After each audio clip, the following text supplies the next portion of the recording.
CEO 과정 41기를 수료를 했었습니다. 네, 꼭 마치 오늘이 제가 이렇게 고향에 돌아온 기분이 좀 듭니다. 네. 그래서 여러분 너무 반갑고 또 감사합니다. 제가 지금부터 이제 시작할 강의는 제가 지금 이 PDF 파일을 전환해서 가져왔었는데 그게 이제 버전이 안 맞다 보니까 지금 저 노트북에서 이게 안 붙었어요. 그래가지고 마이크로소프트의 MS 워드 파일로 바뀌어가지고 지금 표지만 보일 거예요. 그리고 1시간 7시 30분까지 할 거거든요. 그 강의의 내용은 제가 이 머릿속에 있기 때문에 제가 그냥 잘잘잘잘 다 풀어서 드리겠습니다. 그래서 그 제목은 4차 산업혁명과 IoT입니다. 그리고 여러분들께서 가지고 있는 핸드폰이나 이런 걸로 녹음을 해도 좋고 촬영을 하셔도 좋고 사진을 찍으셔도 좋습니다. 아시겠죠, 여러분? 네. 그럼 시작하겠습니다. 박수.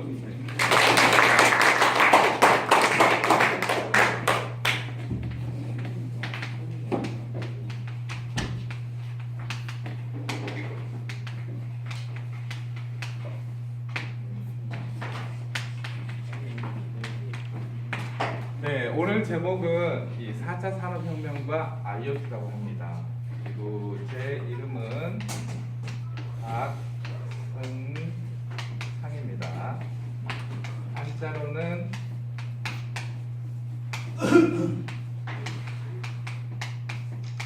이렇게 됩니다. 그리고 이따가 끝나고 저한테 명함을 달라고 하면 제가 명함을 드리겠습니다. 근데 이제 전화번호는 참고로 010-5627-9940입니다. 아, 발음하기 쉬우실 거예요. 네. 비둘기가 어떻게 울죠? 구구. 그렇죠. 당첨되셨어요. 제가 말씀드려 사드릴게요. 이게 9949니까 잊어먹지 않으실 거예요. 그래서 잘 기억하시고 제 이메일 주소는 SCPARK, 그러니까 저의 이름의 이니셜을 땄어요. 그래서 승창 SC, 그리고 박씨니까 PARK, 그리고 숫자가 39입니다. 제가 가장 좋아하는 행운의 숫자가 바로 3과 9입니다. 아시겠어요? 9가 몇 번 나왔죠? 그래서 이제 여러분이 저를 이제 기억하시기 쉽겠죠? 네. 그리고 @하고 우리나라에서 포털 사이트 1위가 바로 네이버입니다. 네이버. 그래서 저도 네이버를 쓰고 있습니다. 그래서 이메일 주소는 네이버.com 이렇게 하시면 되고요. 자, 이제 그 연락처는 이 정도로 이제 알려드렸으니까 제가 이제 본격적으로 그 목차에 있는, 원래 당초에 목차를 만들 때 제가 그 약 이 서론, 본론, 변론을 해서 그 앞부분 3개 챕터는 주로 이 4차 산업혁명이 무언가, 도대체 이게 뭐지? 이런 것에 대한 이해에 대한 거고요. 가운데 부분은 이제 가장 많이 사용되는 디바이스들이 있습니다. 지금 여러분이 사용하는 스마트폰이 가장 대표적인 1위입니다. 1위. 그다음에 두 번째는 여러분 이제 자동차 운전하신 분하고 집에 거주하신 분하고 좀 차이가 있는데 요즘 이제 LG U+에서 홈 IoT 들어보셨나요? 네, 그게 지금 보급되고 있어서 또 KT도 IoT, 그리고 이제 SK 브로드밴드도 IoT. 그래서 요즘 귀에 이렇게 못이 박히게 IoT가 막 들릴 거예요. 그래서 그런 IoT에 대해서 제가 준비를 했고, 마지막 이제 챕터 3개, 그래서 8, 9, 10, 총 10장으로 구성을 했었는데 8, 9, 10은 이제 앞으로의 미래입니다. 그리고 여러분들이 여기 우리 그 중학생 지금 와 있고 저 뒤에 보면 학생을 보는데 이런 학생들이 결국 우리 사회의 미래의 주역입니다. 주역이고, 지금 여기 앉아 계시는 젊으신 분들은 대부분 지금 이 4차 산업혁명기를 아주 슬기롭게 잘 넘어가셔야 됩니다. 4차 산업혁명은 어떻게 보면은 그 사라지는 직업이라고 혹시 들어보셨나요? 사라지는 직업. 네. 자, 우리 주위에서 사라지는 직업. 네. 지금 문재인 정부는 이 일자리 창출, 그 다음에 청년 실업 문제를 해결하기 위해서 굉장히 많은 노력을 공을 들이고 있습니다. 어제 뉴스나 그저께 뉴스를 보셨으면 아마 아시겠지만 지금 그 기업이나 소상공인 그리고 여러 그 중소벤처기업들에게 혜택을 주면서 일자리를 늘려달라고 이렇게 부탁을 하고 있고, 또 하나는 청년들에게 얘기를 하고 있습니다. 그래서 4차 산업혁명은 이제 본질적인 차이를 제가 말씀을 드리면, 이 사라지는 직업과 또 하나는 등장하는 직업입니다. 그러니까 새롭게 등장하는 직업. 직업. 여러분이 아마 바닷가에 가보시면 그 뭐가 있죠? 바닷가에 가면 이렇게 치는 게 뭐죠? 그렇습니다. 파도죠, 파도. 자, 어제 그저께 우주 물리학자 한 분 돌아가셨죠? 예. 네, 누가 돌아가셨어요? 호킹 그렇죠. 네, 스티븐 호킹 박사님 돌아가셨어요. 그분이 사실 이 4차 산업혁명과 관련된 굉장히 중요한 얘기를 하셨어요. 마우스 포인트 혹시 있어요? 마우스요? 포인터? 포인터는 제가 갖고 있는데요. 포인터는 제가 있지만 이것은 그냥 포인터예요. 아니 아까 저기 우리 그 넘기는 거 있죠? 페이지 넘기는 거? 네, 저 안 가지고 있는데. 그건 안 가지고 있어요. 자, 그래서 이 웨이브가요, 제가 존경하는 미국의 미래학자가 바로 엘빈 토플러 박사입니다. 그런데 엘빈 토플러 박사님이 제 기억으로는 약 3년 전에 7월 2일 날 돌아가셨어요. 근데 그분이 하신 말씀 중에 third wave라고 혹시 아세요? 네. 제가 대학 4학년, 3학년 그 무렵에 이 제3물결이라고 하는 책, 이렇게 두꺼웠어요. 그 책을 제가 완독을 했습니다. 근데 그때 저는 이제 그분께 너무도 감사하고, 또 지금도 제가 이렇게 존경하는 이유가 바로 우리 세상이 앞으로 어떻게 변해갈 건지에 대해서 서드웨이브에서 많이 보여주셨어요. 자, 4차 산업혁명에서 너무 가거든요. 근데 QF하고 이게 연결은 세게 안 돼가지고 안 되지만 네. 그냥 혹시 진행하시면서 이거 보면서 진행 과정을 하시면 좋을 것 같아요. 네, 고맙습니다. 감사합니다. 자, 4차 산업혁명은 바로 이게 숫자가 4죠. 그죠? 제 9949에서 이 4가 들어있어요. 그죠? 자, 그런데 보세요. 4 바로 앞에 1, 2, 3이 있습니다. 그러겠죠? 숫자는 우리가 0부터 시작합니다. 아시겠어요? 여러분들이 숫자가 1부터 시작한다고 생각하시면 안 돼요. 컴퓨터는 0부터 시작합니다. 아시겠어요? 그래서 0, 1, 2, 3, 4, 5, 6, 7, 8, 9. 마지막 가장 탑에 있는 수가 9입니다. 네. 그래서 1차, 2차, 3차에 대해서 특히 이 엘빈 토플러 박사의 서드 웨이브는 바로 이 세 번째, 여기에 주안점을 두고 있었습니다. 그런데 이제 지금으로부터 4년 전에 지금 스위스의 다보스 경제 포럼 아세요? 들어보신 분? 다보스 경제 포럼. 그래, 다행입니다. 다보스라는 곳은 스위스에 있는 작은 마을이었습니다. 네, 조그마한 마을, 우리 유성 같은. 그런데 여기에 클라우스 슈밥이라는 분이 계세요. 그분이 이 경제 포럼을 만들었습니다. 그래서 이제 다보스 경제 포럼이라고 해서 계속 만들어 왔는데, 여기에서 이 포럼이라고 하는 것은 바로 오늘 이런 자리도 포럼이 될 수 있습니다. 그래서 이런 포럼인데, 포럼에서 뭘 했느냐? 그분이 4년 전에 바로 이 4차 산업혁명을 발표를 하셨습니다. 그래서 사람들이 그러면 클라우스 슈밥의 4차 산업혁명이 뭐야? 그게 엘빈 토플러의 서드 웨이브가 어떻게 다르지? 막 이런 것에서 혼동이 오죠. 그리고 또 엘빈 토플러 박사님은 돌아가시고 이제 돌아가시기 전에 우리나라에 오셨을 때 2007년도에 부의 미래라는 책 혹시 보셨나요? 네. 부의 미래를 가지고 왔어요. 그날 제가 이분한테 제 저서를 직접 드렸어요. 면전에서.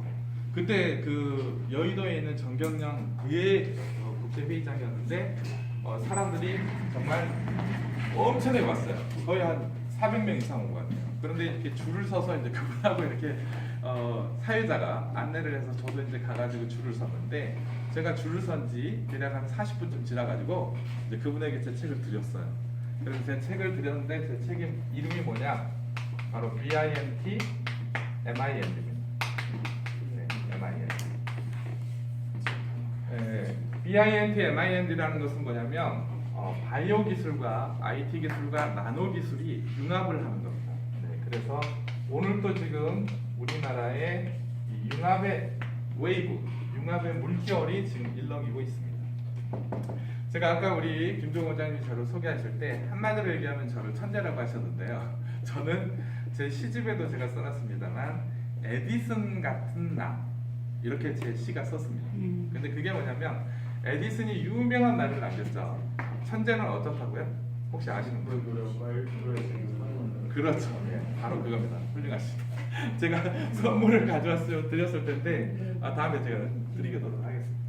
무슨 얘기냐면 천재란 1%의 인스피레이션, 그러니까 영감이죠. 그러면 99%는 뭐냐? 땀이다 이거다. 땀을 흘렸다 이거죠. 네. 제가 아까 서두에 말씀드렸죠. 등장하는 직업과 사라지는 직업. 자, 무엇이 그러면은 등장을 하는데 어떻게 땀을 안 흘릴까? 이게 인류의 게으른 발음입니다. 네. 인류는 지금까지 노동 문제에 있어서 한 번도 해방이 돼본 적이 거의 없습니다. 다만 여성들이 요즘 이제 여성 상위 시대를 맡고 있는데 굉장히 우리나라 이 정보통신 산업이나 전기 전자 산업에 고마워하셔야 됩니다. 네, 단적으로 여성을 해방시킨 가장 첫 번째는 세탁기입니다. 네, 세탁기가 여성을 해방시켰고 두 번째 여성을 해방시킨 것은 바로 냉장고입니다. 네, 그래서 우리나라의 백색가전이라고 하는 이 LG, 삼성이 만드는 그 냉장고 세탁기는 지금 월드와이드로 명품이 돼 있어요. 명품. 자, 그런 측면에서 보시면 이 4차 산업혁명이라고 하는 것은 사실 몇 년 전에 뜬금없이 클라우스 슈바비 얘기했다고 해서 턱 떨어진 이런 게 아니었습니다. 아셨어요? 4차 산업혁명은 그 전부터 계속 이 물결이 왔습니다. 바닷가에서 여러분이 파도를 보세요. 파도가 나에게 찾아올 때 그 파도에 이름을 붙일 수는 없겠죠? 너무 많으니까. 그런데 이제 그게 왔다가 출렁이고 찰싹거리고 다시 간다는 것은 누구나 알 거예요. 네. 그리고 파도를 만져보신 적도 있죠? 네. 용감하게. 근데 바로 그런 겁니다. 용감하게. 지금 서드 웨이브나 그 다음에 엘빈 토플러 박사님이 얘기했던 폴스 웨이브에 대해서는 바로 이 용감한 게 필요합니다. 용감, 도전. 이 도전과 용감을 가장 많이 했기 때문에 에디슨은 땀을 많이 흘렸겠죠. 그리고 수많은 실패를 했겠죠. 에디슨이 1800년 그때 말에 우리나라 이제 조선 말기입니다. 근데 이제 그 무렵에 이 전구 있죠. 백열전구 하나를 발명하기 위해서 실험한 횟수가 1000번이 넘어요. 네. 수천 번 동안 했답니다. 결국 그 사람은 백열전구를 만들어냈어요. 그리고 백열전구를 만들고 에디슨은 무슨 회사를 만들었느냐? 지금의 GE라고 하는 회사를 만들었어요. GE를 만들었어요. 근데 GE가 뭐냐? 제너럴 일렉트릭. 네. 미국 백색가전의 대표주죠. 네. 지금도 트럼프가 이 회사 때문에 우리 삼성과 LG를 무역 규제를 하겠다라고 덤비는 겁니다. 네. 지금 그런 상황이에요. 네. GE를 가장 턱 밑에서 공략을 하고 있는 기업이 바로 삼성전자의 냉장고와 세탁기, 그 다음에 식기건조기 다 주부들이 쓰시는 겁니다. 네, 그리고 그게 미국의 퓨처샵이나 이런 실제로 명품관에 가보면은 어마어마하게 주문이 많이 들어오고 있어요. 그러니까 결과적으로 우리나라 입장에서 본다면 수출을 많이 했고 또 그만큼 많이 팔렸고 그러니까 우리는 경제력이 커졌죠. 그리고 우리나라는 지금도 글로벌 기업이라고 합니다. 글로벌 기업. 여러분이 글로벌이라는 말 많이 들어보셨어요. 이 글로벌은 뭐냐? 바로 지구적인 뜻이에요. 지구적인. 네. 전 지구적인. 그래서 글로벌 하는데 그 전 지구적인 시장을 얘기합니다. 시장. 그 뒤에 숨은 말은 마켓이에요. 마켓. 네, 글로벌 마켓을 그러면 이 G가 전기를 처음 이 빛으로 바꾼 사람이죠. 전기를 빛으로 바꾼 사람이 백열전구죠. 그리고 그것을 가지고 회사를 만들어서 에디슨은 돌아가셨지만 지금 멜트 회장 같은 분은 GE를 잘 이끌고 있어요. 그런데 우리는 어떻게 합니까? 삼성의 이건희 지금 내일 모레 감옥 갈 것 같아요. 그리고 미안한 얘기지만 LG의 구본 회장이 좀 더 전면에 나설 수 있는 기회가 올 것 같아요. 왜 그러냐? LG는 도덕 경영을 했습니다. LG 그룹의 그 홈페이지 가보시면 있습니다. 도덕 경영.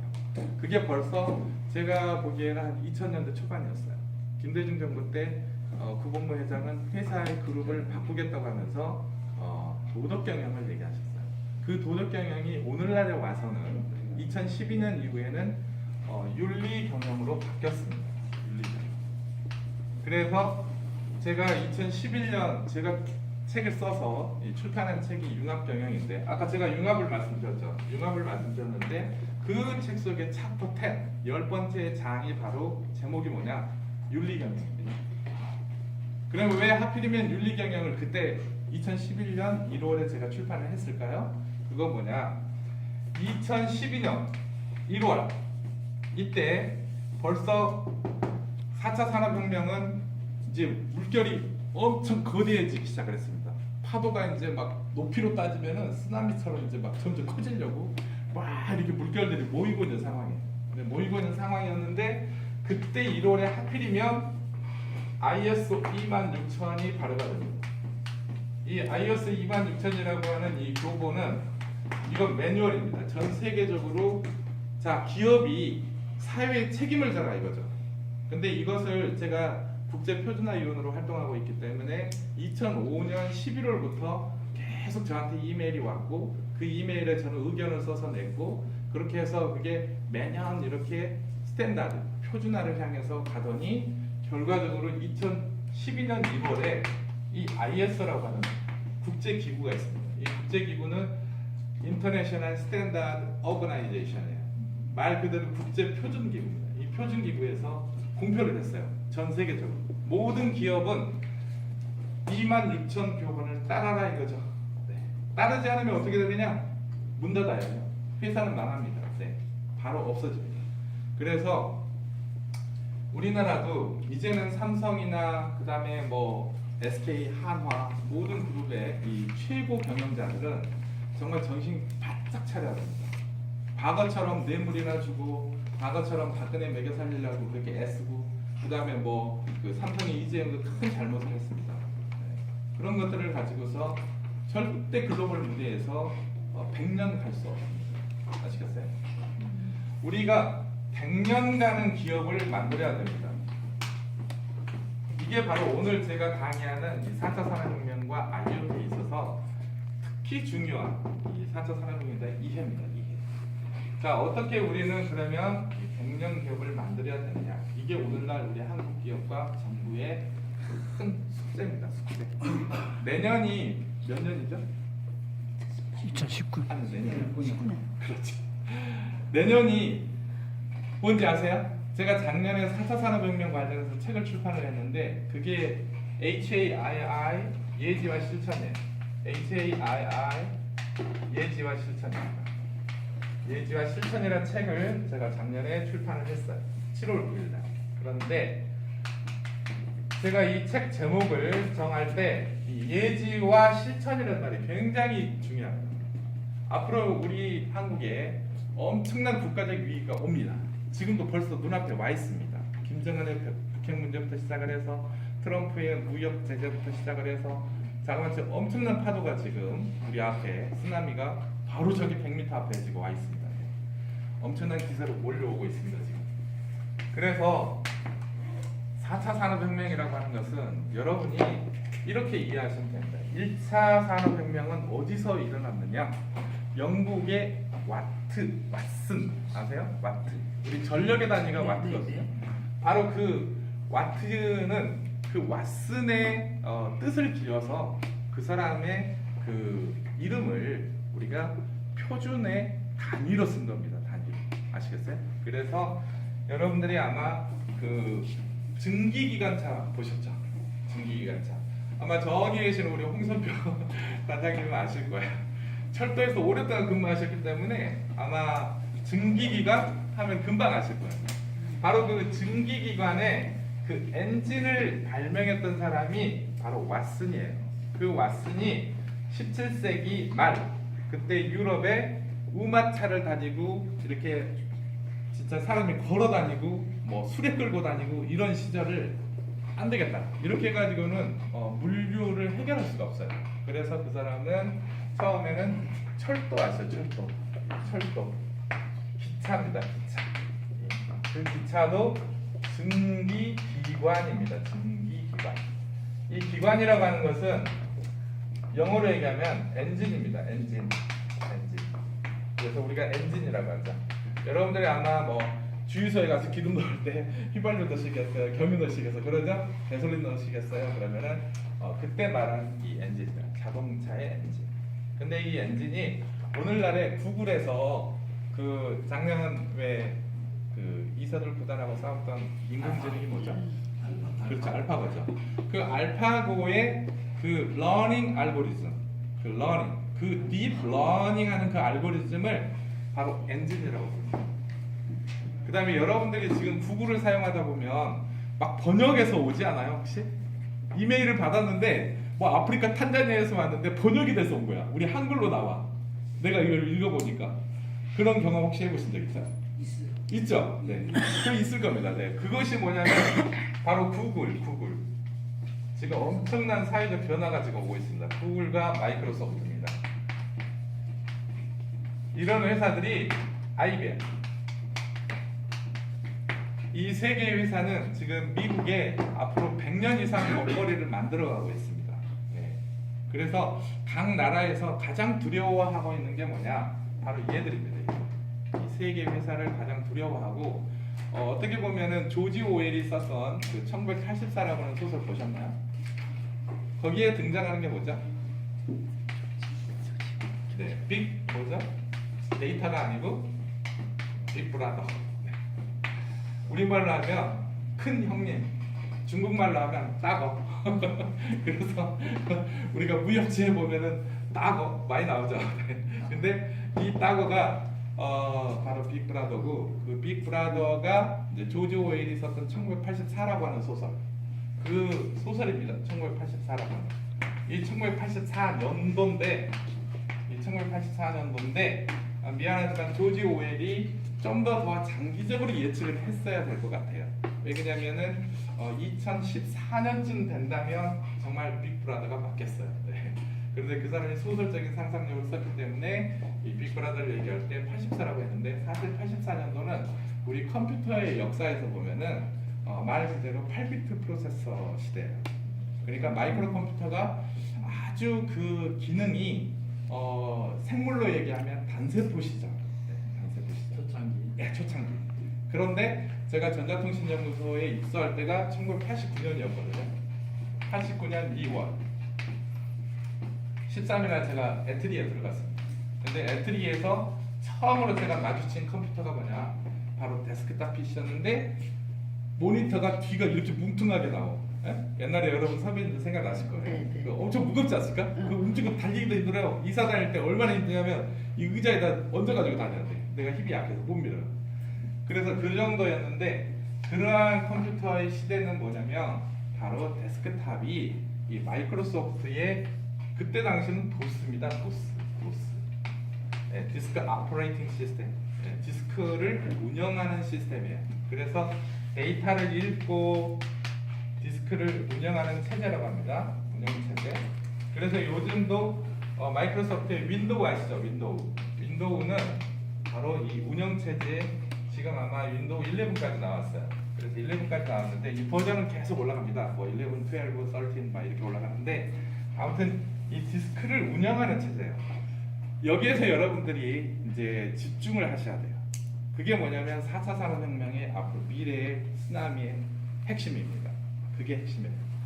뭐냐? 이 회사들이 한결같이 지향한 게 있어요. 그게 뭐냐면 제가 지금 하고 있는 일에 있어서 정보입니다. 정보. 그래서 우리나라가 이 정보화가 세계 1등이에요. 가장 잘 돼 있어요. 그리고 우리나라가 이번에 평창 동계올림픽 할 때 5G 이동통신 처음 선보였죠. 네. 그것도 세계 1위예요. 네. 우리나라가 지금 5G로 해서 5G 이동통신이라고 합니다. 이동통신. 제가 애트리에 있을 때 2000년도였는데 제 경력증명서를 떼면 두 개가 나옵니다. 하나는 위성통신을 연구했던 사람, 두 번째 경력증명서는 이동통신을 연구한 사람. 이렇게 나오거든요. 근데 그때 제가 2000년 딱 1년 애트리에 파견 근무를 했어요. 그래서 그때 여러분이 예전에 폴더폰 아시죠? 그 폴더폰을 통신을 하게 했던 게 영상 통신이었어요. 그게 IM 피처. 이게 왜 IM 피처냐? 인터내셔널 모바일 텔레커뮤니케이션. 그래서 전 세계 이동 통신이에요. 전 세계를 로밍을 해가지고 어디를 가서든지 내가 이렇게 결제도 하고 티켓팅도 하고 할 수 있도록 하자는 것이 이 IMP 피처였어요. 그리고 이게 딱 2000년에 시작을 했어요. 그때 김대중 대통령 집권 3년 차. 그래서 2000년에 시작을 했고 또 주파수 대역이 바로 이 2000MHz를 썼기 때문에 2GHz라고 합니다. 이 2GHz의 전파를 사용을 했습니다.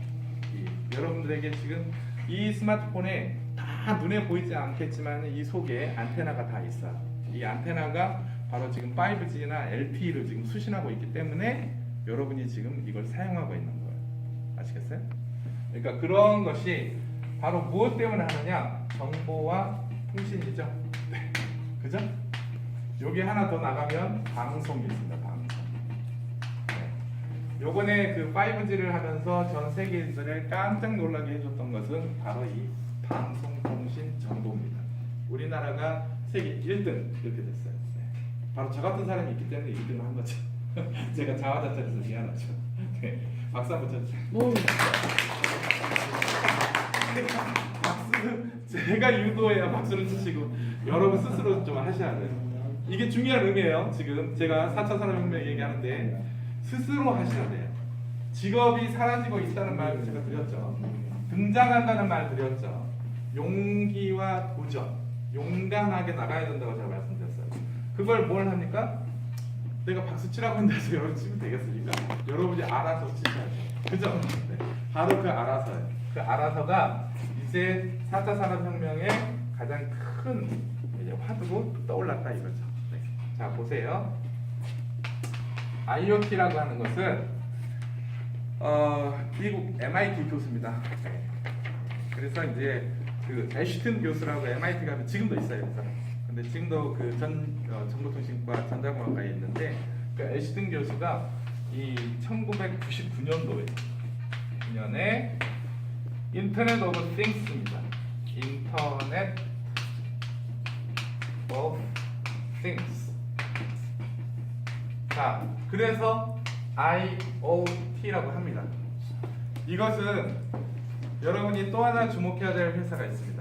미국의 어마어마한 회사입니다. 시스코. 제가 2015년, 16년 11월에 제가 이제 반도체 표준화 때문에 미국에 출장을 갔는데 그게 산호세예요, 산호세. 미국의 산호세는 구글 본사가 있는 곳이에요. 네. 어마어마하게 큰 도시입니다. 거기가 창업 붐을 이루었고, 그다음 우리나라의 그 벤처 창업인들이 요즘도 그래요. 이렇게 정부에서 벤처 창업을 양성하면은 그게 코스, 그러니까 여행 코스가 돼 있어요. 그래서 산호세 가서 구글 본사도 보고, 마이크로소프트도 보고, 또 페이스북 아시죠? 페이스북도 거기 있습니다. 그래서 페이스북도 보시고, 그리고 이제 미국을 이렇게 한번 훑어보고 오시는 거예요. 근데 이 애쉬튼 교수가 인터넷 오브 띵스라고 얘기한 것은 사실 1988년 이때 우리가 뭘 했죠? 우리나라는? 우리 그렇죠. 어려우시겠죠. 이때 저는 대학을 졸업했어요.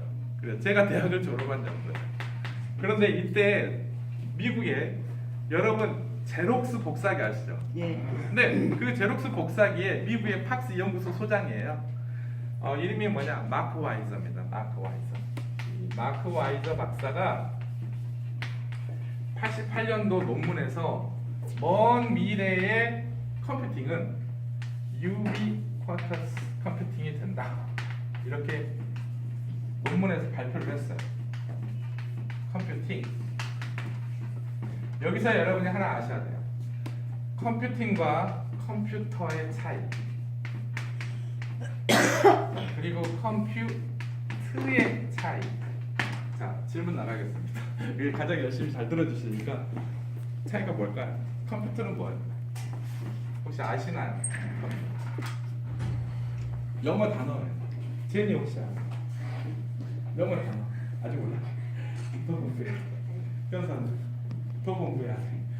컴퓨터가 무슨 뜻인지 아시는 분? 전산 네. 그 전산하다 뭐 계산하다 뭐 그런 뜻인 것 같은데요. 네, 박수 한번 쳐주세요. 네, 전산은 아니고요. 계산하다입니다. 계산이 맞았어요. 자, 이 계산입니다. 이 계산은 수학적 계산이고 산수입니다. 산수. 사실 수학까지 가지도 않아요. 수학은 너무 어려워요. 그래서 이 컴퓨터를 이제 우리가 계산하다 이렇게 사전에 나와 있어요. 그러면 이 ER이 붙으면 영어의 문법이 나오죠. ER이나 OR이 붙으면 그것의 행위자가 됩니다. 그죠? 네. 그럼 뭐 하는 거, 그거 하는 거예요. 자, 그래서 컴퓨터라고 하는 것은 바로 계산하는 기계입니다. 그러니까 제가 아까 말씀드렸죠. 8비트 컴퓨터가 바로 1984년도 그 무렵에는 그냥 조지 오웰이 1984를 얘기했던 그 소설에 나오는 그 시절에 그냥 계산하는 아주 단세포적인 기계, 그냥 이런 기계였을 뿐이에요. 그래서 너무 불편했죠. 사실 우리 선배님들 아실 거야. 디스크에 이렇게 플라피 디스크 넣었다 뺐다, 또 운영체제 설치했다, 또 지웠다, 많이 하셨죠. 네, 엄청 괴로웠을 겁니다. 그런데 이 윈도우라고 하는 것으로 넘어올 때, 이 윈도우즈가 처음 탄생을 할 때가 1993년입니다. 제가 애틀리에 있을 때, 이때 저는 이제 캐나다에서 귀국을 했죠. 1993년 5월 14일날 제가 귀국을 했어요. 그런데 그때 마이크로소프트가 무슨 짓을 했냐? 윈93을 출시했어요. 윈93. 네, 윈93. 네. 윈93은 지금의 윈도우 11의 아주 모태입니다. 그리고 여러분 애플사 아시죠? 애플사. 스티브 잡스가 54살에 돌아가셨어요. 네, 췌장으로 돌아가셨어요. 근데 그분이 만든 회사는 애플입니다. 애플. 자, 그 다음에 빌 게이츠가 만든 건 뭐죠? 마이크로소프트. 그렇죠, 마이크로소프트예요. 그런데 이 윈93은 여러분이 지금 보시는 노트북에, 또 여러분이 보시는 지금 스마트폰 있죠? 스마트폰에 그 화면 있죠, 화면. 그 화면으로 완전히 바꿔버렸어요. 정말 대대적인 혁명이었습니다. 그것도 사실 혁명이에요. 그 정도로 어마어마한 변화가 왔어요. 그래서 사람들은 이제 비로소 UI라는 것을 알게 됐어요. UI가 뭐냐면 유저 인터페이스입니다. 유저 인터페이스. 여러분이 지금 보고 있는 화면을 얘기하는 거예요. 이 스마트폰에 있는 화면 컬러풀하죠. 여러 가지 색깔도 있고 이모티콘도 있고 뭐 게임하기 얼마나 좋아요. 막 그런 것들이 있습니다. 근데 이걸 유저 인터페이스라고 하는데, 이런 유저 인터페이스로 가기 시작을 했던 게 바로 1993년. 그러면 지금이 이제 2018년, 2019년이에요. 네, 2018년. 오늘이 지금 3월 17일. 자, 보세요. 세상은 어떻게 놀랍게 바뀌고 있느냐?